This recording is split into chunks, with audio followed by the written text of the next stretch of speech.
Your network is fast. Your plans are competitive. Your app works fine. So why are customers still walking away? Welcome to Next Signal, the podcast that cuts through the noise to find what's actually moving the needle in telecom. Good day. I'm Jean-Pierre Lacroix, president of SLD, and I'm excited today to share some key insights with a gentleman who has written a famous book, a book that you should all be reading. Before I do that, I'd like to introduce my co-host, Will Gibson. Will? Hi there, everybody. Looking forward to getting stuck in. Marbue's got some great information around the telco industry and some fantastic insights from his book, so I can't wait to get started. Good. Marbue Brown, author of the playbook of customer obsession. Marbue, do you want to introduce yourself and explain a little bit about your past? Well, first of all, thank you. I appreciate you guys having me on the program today, and looking forward to just a stimulating discussion. You know, when I think about my background, one part that I don't talk about all the time, but it's a deep part of my background, spent about the first decade of my career in the telecommunications space. That was, I started off with a company called Telco, later on became Telcordia Technologies, and it has morphed over time as it has been bought and sold a few times. But let me put it this way. If you may not know about Telco, but you definitely use things that Telco has created, right? So the whole toll-free system was something that Telco brought to life. Things like call waiting and call forwarding and all of those kinds of things are things that Telco brought to life. If you've ever used any kind of a DSL, those are things Telco brought to life. So bottom line is that, that company touches your life every day, whether you realize it or not. And, that's kind of right out of graduate school where I had my start. But subsequent to that, I went on to work with Cisco Systems. You can see the connection there because they're in the networking business and also were at the time really angling to get into the broader service provider space. And I was part of the team that helped to bring that to life. After that, I joined Microsoft. And then subsequent to that, Amazon, and then JP Morgan Chase. In all of these different places that I was, one of the things that, my focus, whether it was my primary focus or it was maybe a secondary focus, but always focused on the customer experience, right? And hence, that's why you see a book like Blueprint for Customer Obsession, which is the name of my book that, brings to life, lessons learned across all of these different places that I've been. And, we will get to, talk about some of the hot parts of that as we go through this conversation today. Great, Marbue, that's great. And I've read your book. It's fantastic. Some amazing insights, and it's also amazing that when you start putting it in context of your daily experience with brands and brand experiences, how many brands don't live up to a lot of the principles. But talk to me, what motivated you to write the book? Well, look, I think first of all, people don't realize that there's a difference between customer obsession and customer centricity, or being customer centric or being customer focused. And, I think that it's important for people to understand that when you obsess over your customers, you take it to another level. Now, a lot of people talk about putting the customer first, and I guess it's maybe a little bit debatable about where they actually are. But I'll tell you what, when you go to the obsession level, you're going to a level that's maybe even beyond putting the customer first. And I know, what I'm saying might sound a little bit controversial, but look, when you look at a lot of businesses, one of the things they obsess over is what's their competition doing, right? But, in a customer obsessed company, you don't hear people asking that question all that much about what's the competition doing. They're asking themselves a question about, if I work backwards from the customer, what would I be doing that would work for the customer, right? And that's a whole different mindset, right? So these companies that are customer obsessed, they adopt policies, they take actions, and they make investments in the customer's favor, even when they're not able to immediately connect the dots to their own financial benefit. And the fact is, the reason they do that is not because they don't care about connecting the dots to their financial benefit. It's because they know that all the customers who have bet, all of the companies who have bet on the customer, right? In that way, they've never lost that bet. They always win that bet, right? And so that's why they adopt policies, take actions, and make investments in the customer's favor, even when they're not immediately able to connect those dots, because they know the dots always get connected. So when you look at, the insights in your book and you look at the telco industry, where do you think the gaps are in being customer obsessed for the telco industry? Well, first of all, I think that in some ways, let me tell you one of the things that really kind of irks me a little bit, right? I think that as an industry, the telco industry used to conform to something called 5 nines reliability. And 5 nines reliability only allows for, about 5 minutes of downtime over the course of an entire year within the network. Now, if you look at telcos now, it's not uncommon for you to hear about outages. And, those outages may last hours. They don't last minutes, right? And there might be multiple of them in a year. And so I think that's a gap already that it seems like the industry as a whole has somehow kind of lowered its standards from a reliability perspective, and they're more willing to allow outages and connectivity issues than they did previously, right? So I think that's one of the places that the industry has a gap, and I believe that it's faltered, right? So another place that I believe that the industry has faltered is, telcos have to realize that they're in the communication business, and it's not just voice communications, right? In fact, the data part of the communications now is essentially becoming more important in some respects than the voice communications. So it's no longer just voice, right? It's no longer just synchronous communications. There's a lot of asynchronous communications that are going on. And it used to be that the industry would focus on excuse me, the voice aspects of those communications more so than the asynchronous parts of the communication. But now the fact is that, when people send messages, they've got to get through. And they've got to get through in a timely fashion. You can't have a text message hanging out there in cyberspace somewhere, for an hour or something like that somebody needed to have like in seconds, right?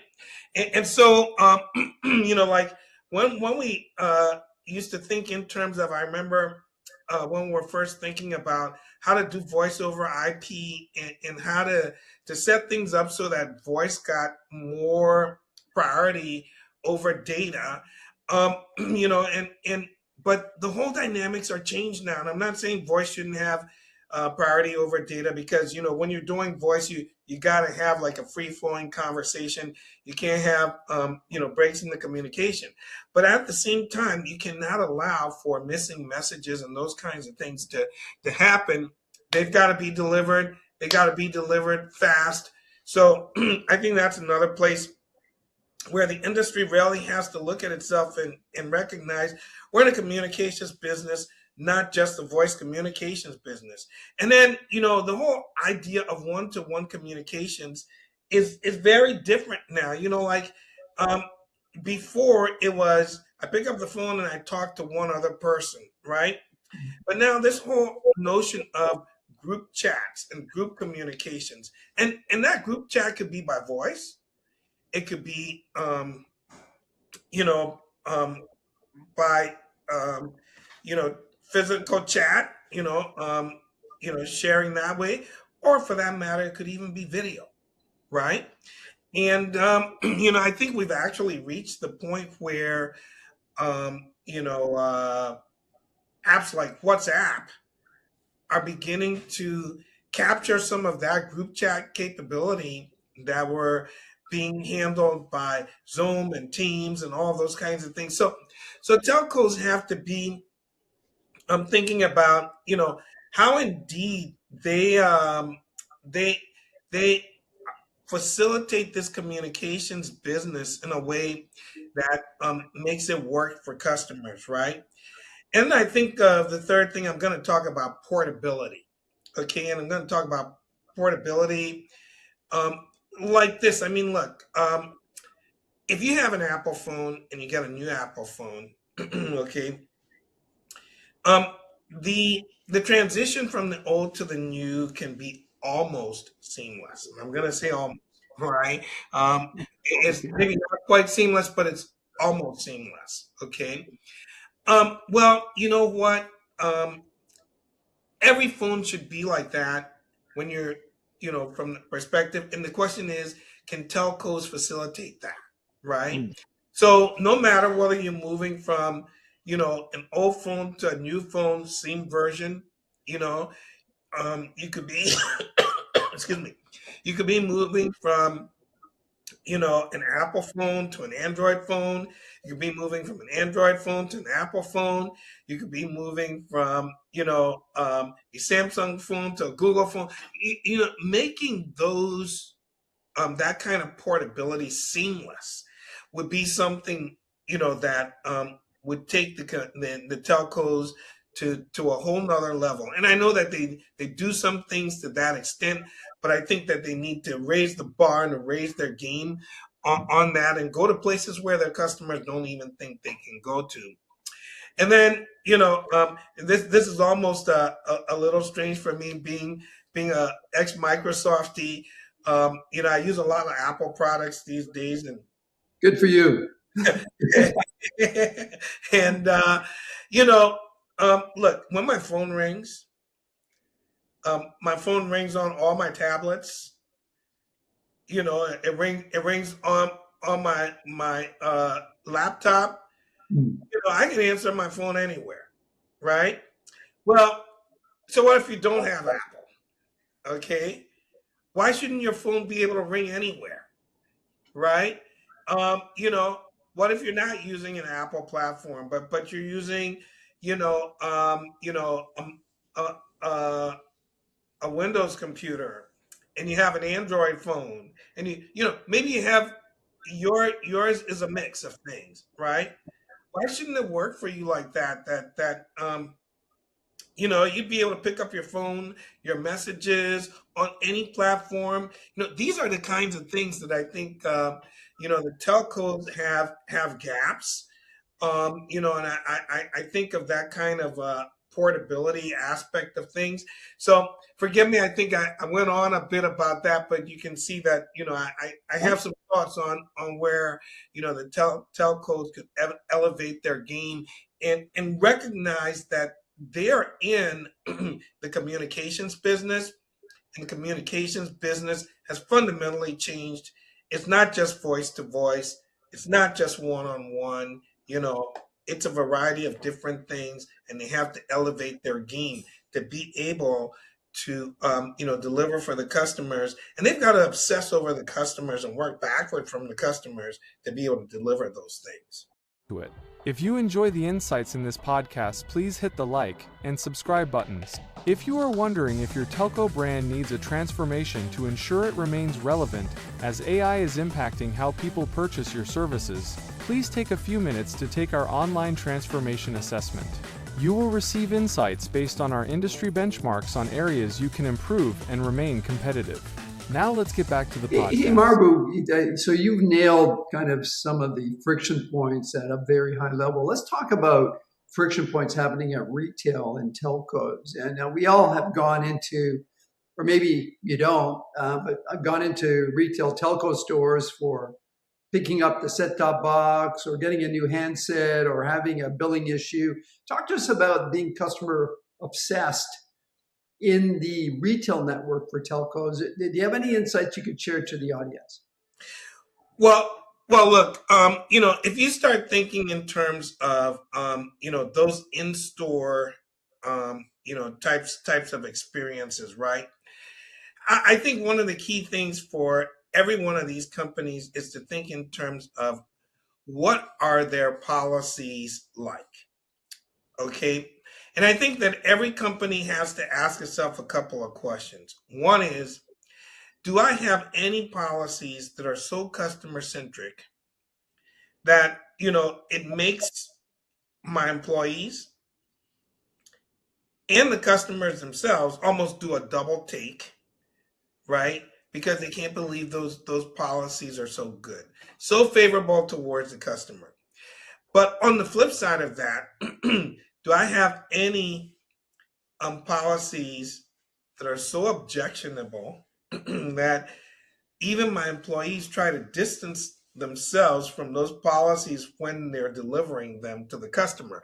Now I know, I was talking to somebody who's, great at CX, and he was talking about the point that those employees need to be trained how to deliver that message. And yes, you could say that, but if the policy is objectionable enough that they feel like they want to distance themselves from it, then you got a problem, right?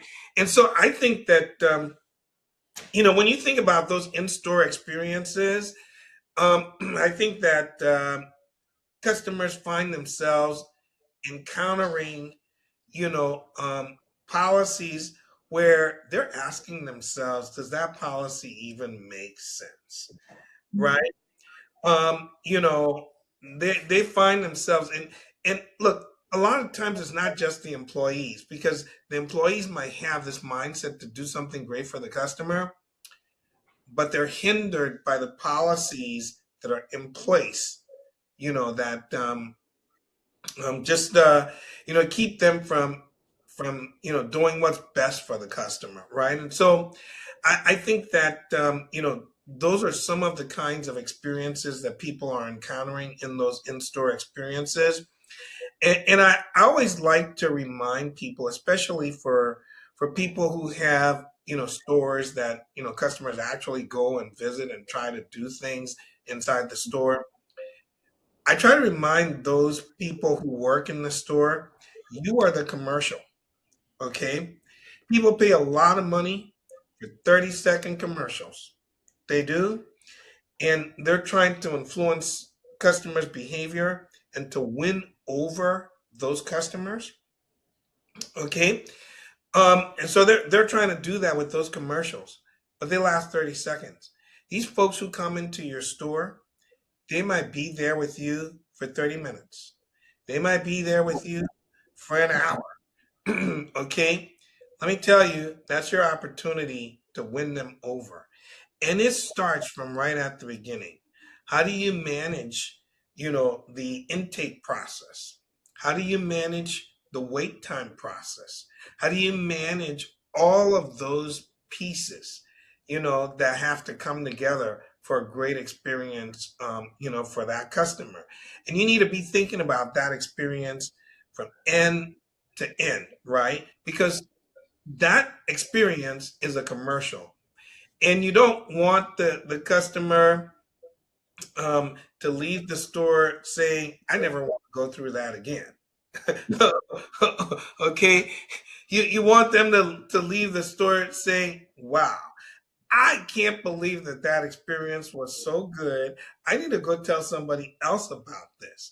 You want that distinct difference, and I think that a lot of times, folks have not invested in that those experiences with the mindset that this experience is a commercial.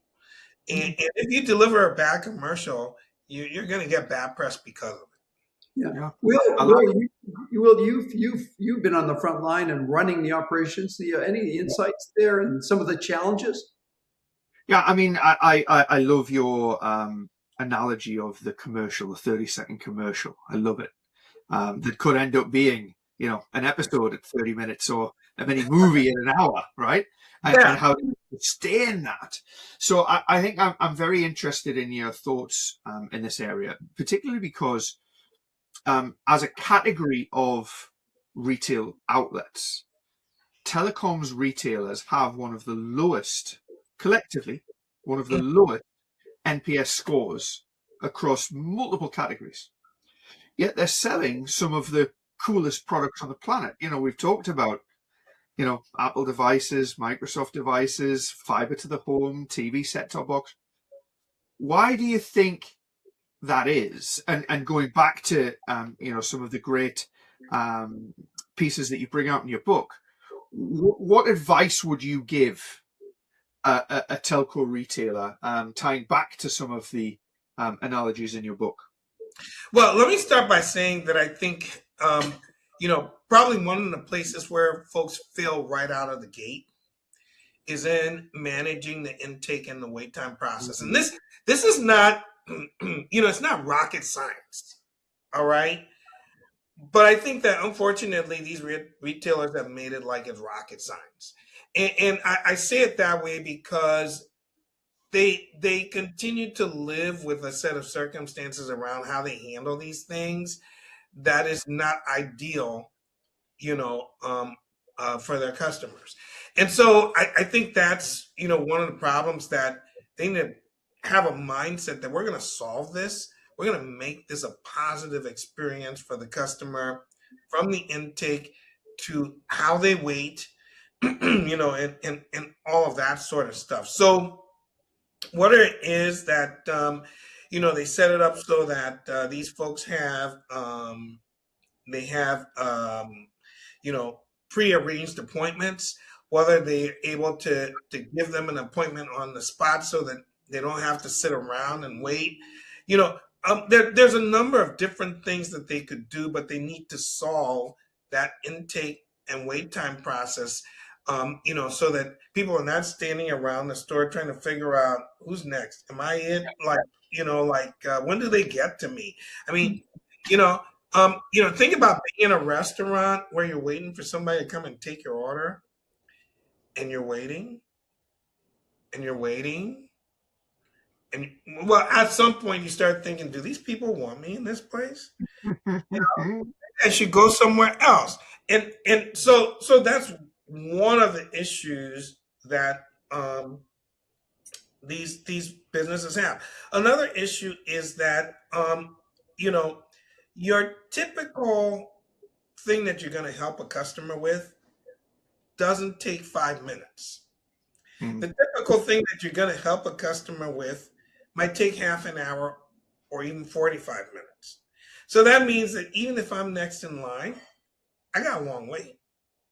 Okay. So, the question is, how do I work with my customers so that they don't have to be sitting around for that long wait? What can I do? Right. So I think this is, where the those retail experiences for these folks have gone off the rails. Because, if you're going to give the necessary attention to the customer who's on tap at the moment, right, who's got the floor, then that means that some other customer is waiting in the wings, and it could be a long wait for them. And so, setting it up in such a way that they don't have to do that long wait, okay? They could maybe go off and do something else. And, like when their time is coming up, getting closer, they can be notified. I mean, there's things that they can do to change the dynamics. And I think that's one of the biggest things that the retail stores for telcos need to work out. No, I really agree with you. I'm actually working on a project right now to help redefine the queuing and waiting experience for a telco client. And right now they have literally nothing. It's just manual. It's just help yourselves. Whereas the best, and I've seen some very good ones, they have that flexibility that you mentioned to be able to book the appointment, to be able to get you in right away, or if the store is busy, get that, perhaps let you go and browse them all. And, your wait time is going to be 15, 20 minutes, but I'm going to remind you and send you the text messages, come back, you're 5 minutes away. And then I'm going to get you straight in. So I think that's a great piece of advice. I love that. So, Yeah.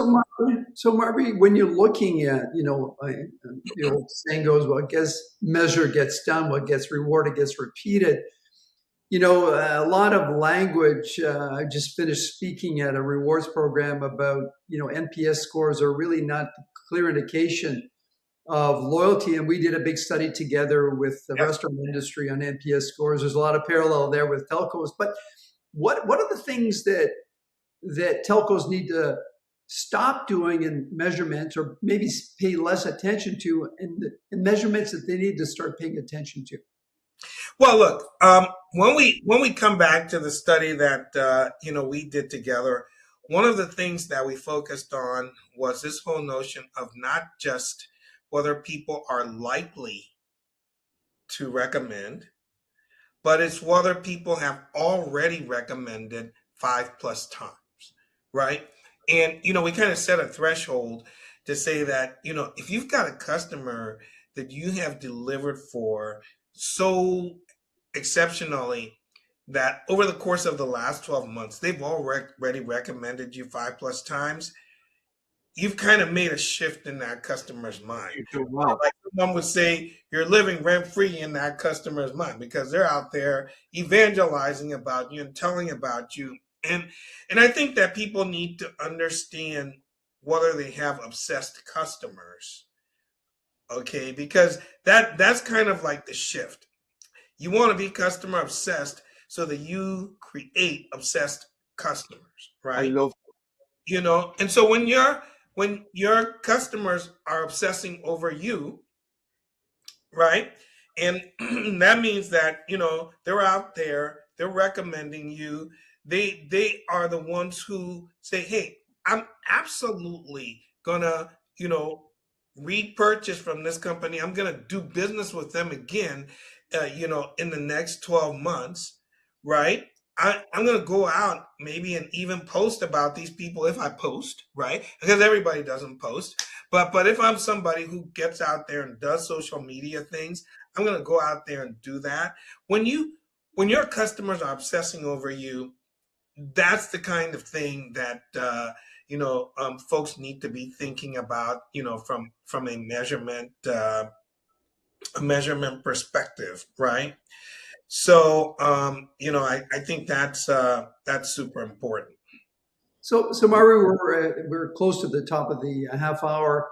Wanted to wrap this up with what are the three takeaways that the telcos could take right now, focused on really the retail experience, things that they could do after this podcast that they could implement and put in place right away. Three things.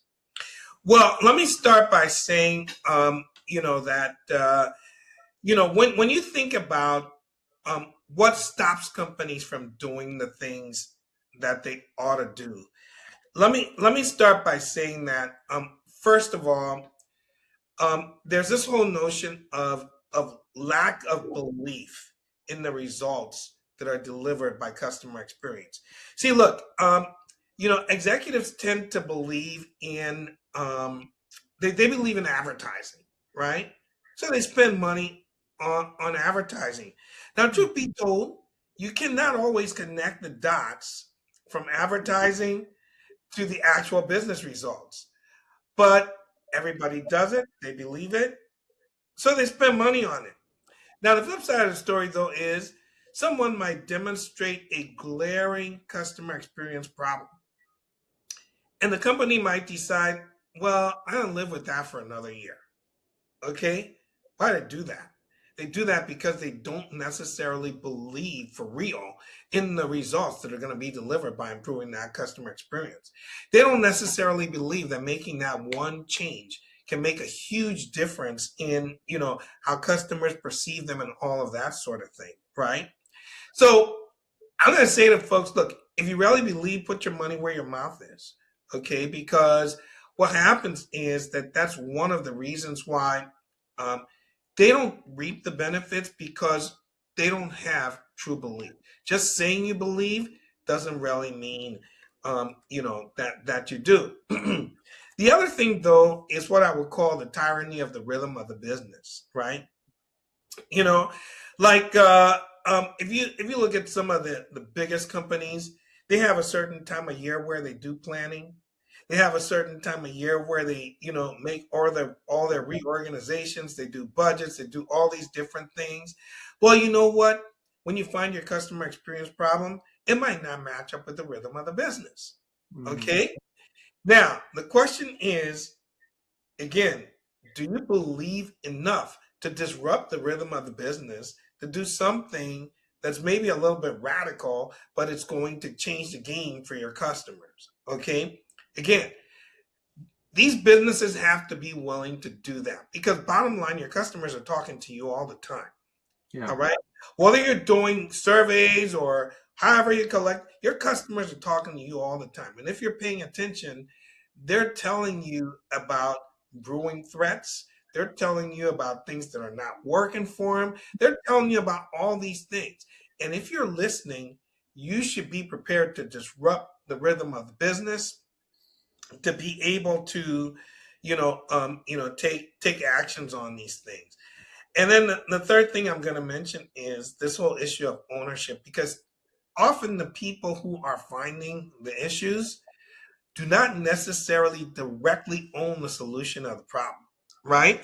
So you got to figure out these ownership issues and make sure that you get ownership in the right places, or you essentially give the people who are the ones responsible for raising the bar on the customer experience, enough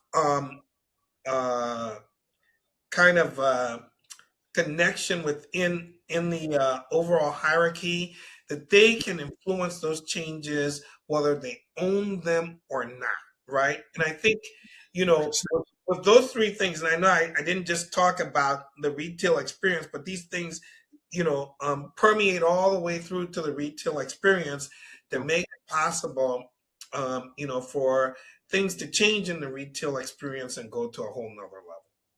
Well, Marbue, thank you very much. Those are great insights. And for the listeners, we will have a blog and a link to Marbue Brown's book.